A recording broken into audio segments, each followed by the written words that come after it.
conseguiram fazer um partido político e o cara que se elegeu sem tempo de TV para presidente da República não conseguiu criar... O Bolsonaro é um cara da geração deles, fazendo o discurso deles e refletindo um tipo de sensibilidade que eles tinham quando eles eram jovens. Você acha que essa expertise que vocês criaram fundando esse partido, ela é admirada, digamos assim, ou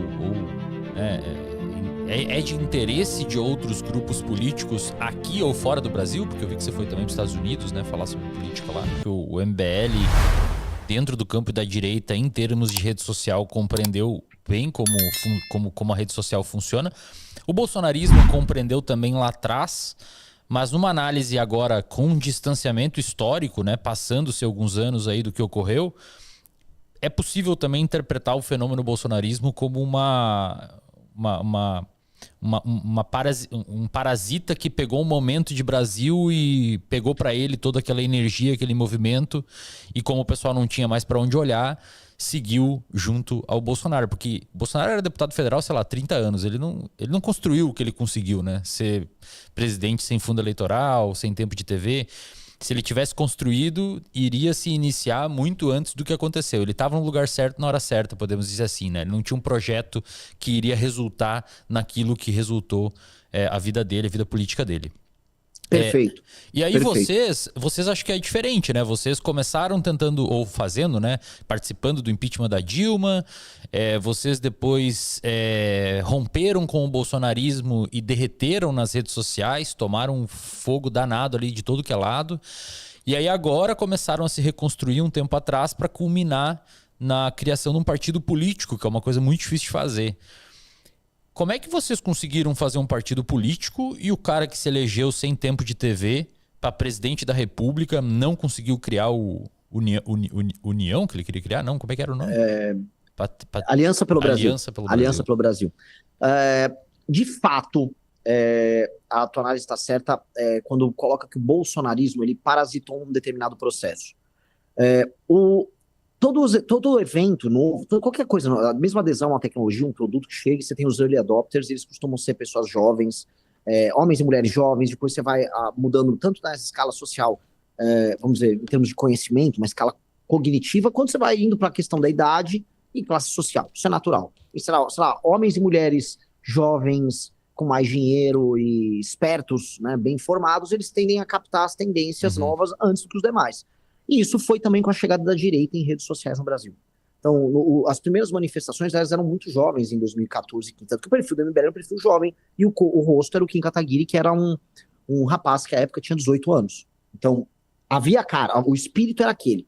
Conforme as pessoas mais velhas foram aderindo às redes sociais, e foi justamente naquele período, não só o WhatsApp, mas aprenderam a usar o Facebook, elas foram aderindo no processo. E esse processo foi assim, um processo exponencial entre 13, 14, 15, 16, 17, 18.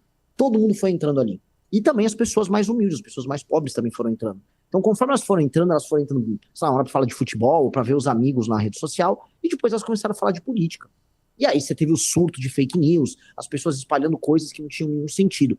Isso teve muito a ver justamente com a chegada dessas pessoas mais velhas que não sabiam ainda operar. Então, às vezes chegava um site de notícias, sei lá, Guanabara News, e aí ele parecia no formato de um site sério, a pessoa tá aqui, ó, o cara tá me falando que um barco chinês atracou aqui em São Paulo e que vai explodir e vai tornar o Brasil comunista. Me parece verídico, porque parece um jornal que eu acompanhava quando era jovem. Então, essas coisas pegaram essas pessoas e essas pessoas sentiram que elas tinham, neste novo contexto, voz. O Bolsonaro é um cara da geração deles, fazendo o discurso deles e refletindo um tipo de sensibilidade que eles tinham quando eles eram jovens. Essas pessoas são muito numerosas em termos demográficos, né? O Brasil é um país que está envelhecendo muito, então, e ocupam espaços de poder, e essas pessoas, naturalmente, ao adotarem uma espécie de posição intransigente na defesa do Bolsonaro, elas deram uma base de pelo menos 15 a 25% do Bolsonaro, em termos eleitorais, que faz com que ele seja dominante no campo da direita. Pensar o que é a direita?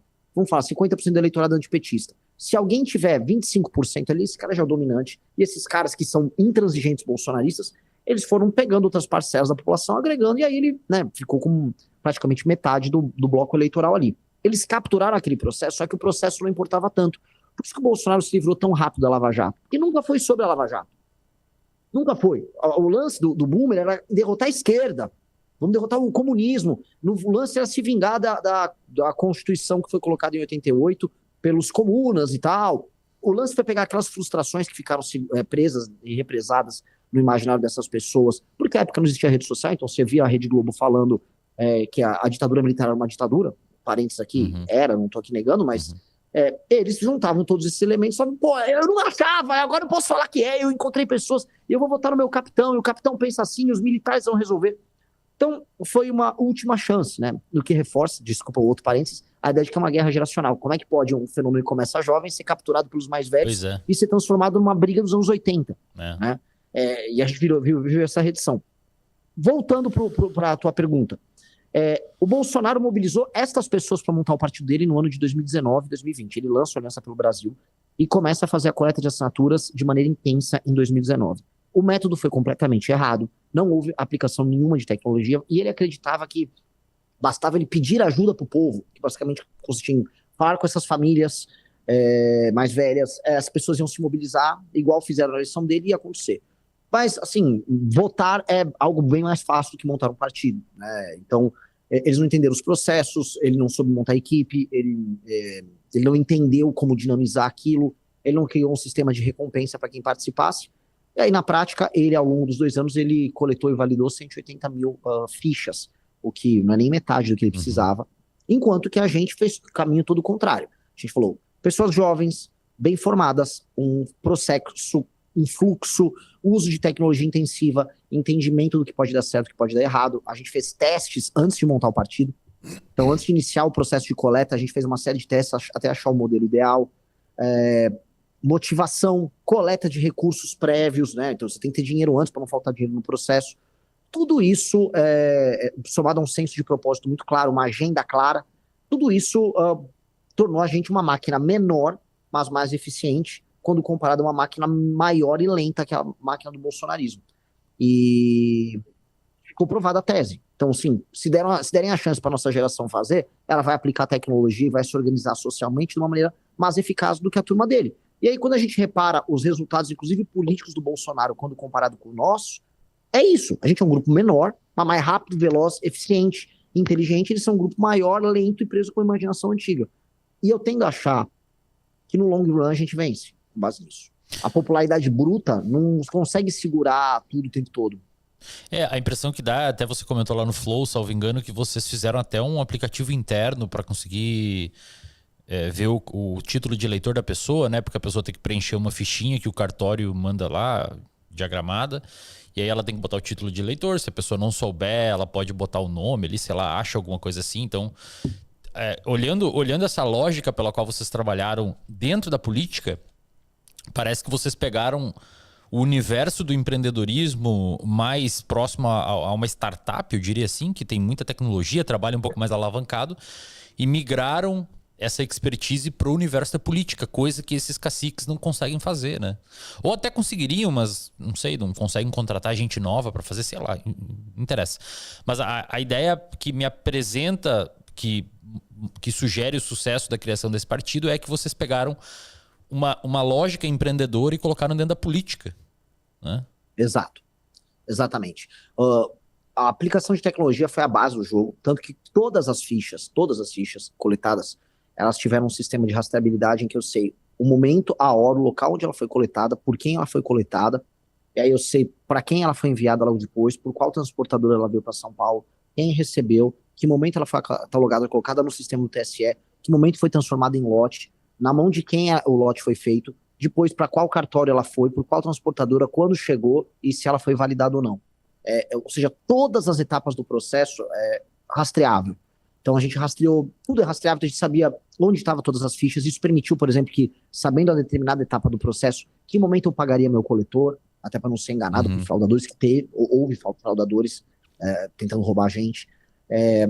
Como a gente aumentava os processos, sabendo assim, quais são as regiões e quais cartórios não valia a pena trabalhar porque eles eram muito demorados, então basicamente era um gasto de tempo inútil por parte do coletor. E o objetivo disso era otimizar todo o processo, então não se perdia tempo que não se deveria. E a velocidade que a gente tinha de coleta foi melhorando, tanto que na reta final o processo todo a gente acelerou, né? Então você começou a ter validações diárias no TSE de 1.500 fichas, a gente passou no final a ter 6 a 7 mil fichas sendo validadas por dia, até bater o que a gente precisava. Então a gente bateu todos os recordes ali de... Foi o partido que mais coletou e validou fichas na história, em todos os estados da federação, não só em 9. Foi, assim, a gente meio que gabaritou o jogo. Ô Renan, quando a gente olha na rede social, claro que acaba sendo uma bolha, né? E muitas vezes não reflete o que está acontecendo fora dela, mas ainda assim é um indicativo do que está acontecendo na política, pelo menos entre os mais jovens, em especial da geração Z, que fica bastante tempo na internet. A gente vê o surgimento de algumas figuras no debate, né? Acho que uma das figuras que surgiu aí algumas das figuras que surgiram nos últimos anos são os comunistas, né? Que ascenderam bastante, acho que depois de 2023, talvez, 2022. Mais recentemente agora, o debate também deu espaço, né, um espaço foi conquistado pelos trabalhistas, que inclusive debatem contra os comunistas. E vocês do MBL acabaram conseguindo, dentro desses grupos, pelo menos até agora, criar um partido. Muito provavelmente, se esses grupos não quiserem se dobrar a outras siglas, porque aí eu não sei se o pessoal de casa compreende, mas pelo menos até onde eu sei é um balcão de negócios, né? Você ter uma possibilidade de se candidatar a um balcão de negócios, ou tu, de certa forma, dá alguma coisa em troca, ou você tem que ser grande na mídia para conseguir trazer voto para aquela legenda, ou enfim, aí vira todo um rolê, e você tem que votar junto em algumas coisas. A candidatura acho que é do partido, não é sua, então eles podem te expulsar, etc. Acho que se outros movimentos jovens na política brasileira quiserem galgar posições no debate institucional, eles vão ter que fazer um partido também, em algum momento, né? Você acha que essa expertise que vocês criaram fundando esse partido, ela é admirada, digamos assim, ou né, é de interesse de outros grupos políticos aqui ou fora do Brasil? Porque eu vi que você foi também para os Estados Unidos, né, falar sobre política lá. Como é que a galera tem olhado isso? Essa é a minha pergunta. E não só o modelo de fazer o partido, mas vocês têm revista, né, impressa, vocês têm aplicativo, vocês têm... enfim, todo um sistema, um ecossistema hoje que gira em torno da política. Como é que a galera tem visto isso? Vou começar basicamente pelos adversários, né? Eu imagino que para todos esses blocos políticos que surgiram em redes sociais, e você foi muito feliz, assim, hoje o debate, a discussão mais aprofundada em redes acontece através do MBL, através de comunistas e através de trabalhistas. É quem, por exemplo, carrega boa parte dos podcasts, discussões que tem. Porque você tem ainda, por exemplo, o bolsonarismo ou certo petismo de redes sociais que são bons de vídeo curto. Tem aquele vídeo curto, aquele Reels, né? O Nicolas é um mestre nisso. É um vídeo basicamente polêmico sobre algum assunto. Então a Erika Hilton vai ser polêmica, o Nicolas vai ser polêmico, legal, ou algum bolsonarista aleatório também vai ser polêmico. Aquilo morre ali. Você pega uma participação, por exemplo, do Nicolas no Flow, ou da Erika Hilton, sei lá, no Podpah, não vai sair muita coisa dali, além dos jargões já pré-estabelecidos. Quem está discutindo o Brasil hoje são os trabalhistas, o MBL, e os comunas, por mais que quando você pegue o programa lá, eles têm um partido, a PCBR, é uma coisa meio risível, mas eles vão e discutem tese. Os caras vão falar de taxa de juros, a regime de contratação, cada um à sua maneira, e tá lá. E isso naturalmente preenche um espaço de discussões que os partidos normais não fazem. Então, se eu for pegar, qual a visão do PMDB sobre isso? Não existe visão do PMDB. Qual a visão do PSDB? Qual a visão do PL, do PSD? Não existe visão nenhuma. Então, existe uma coisa que é meio esquizofrênica, que eu acho que agora você vai ver o ponto que eu vou juntar, que é a parte legal. Que o debate é conduzido por pessoas que não têm acesso a partidos.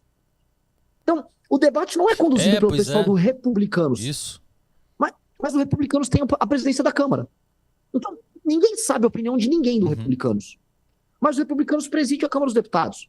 Ao mesmo tempo, MBL, comunas, trabalhistas, tal, tem agora também a bolha dos nacionalistas. Eles estão, vamos dizer, congregando boa parte do debate. Então, o parlamento já não representa o que é discutido e debatido na sociedade civil. Mas está muito longe disso. O parlamento é só, vamos dizer, um lugar em que pessoas que amealharam votos em geral comprados se encontram para fazer negócios. A gente sabe que para quebrar essa barreira, para resolver essa dissonância, era necessário partido. Então o MBL ele procurou se profissionalizar o tempo todo, numa intensidade muito maior do que qualquer outro movimento digital, para ter essa capacidade que gera, vamos colocar, uma capacidade de agência sobre o processo político. A gente agora... Gostou deste corte? Então não esqueça de se inscrever no canal, dá essa força pra gente. E claro, Seu like e um comentário sobre assuntos que gostaria de ver por aqui nos próximos vídeos é muito importante. Até a próxima!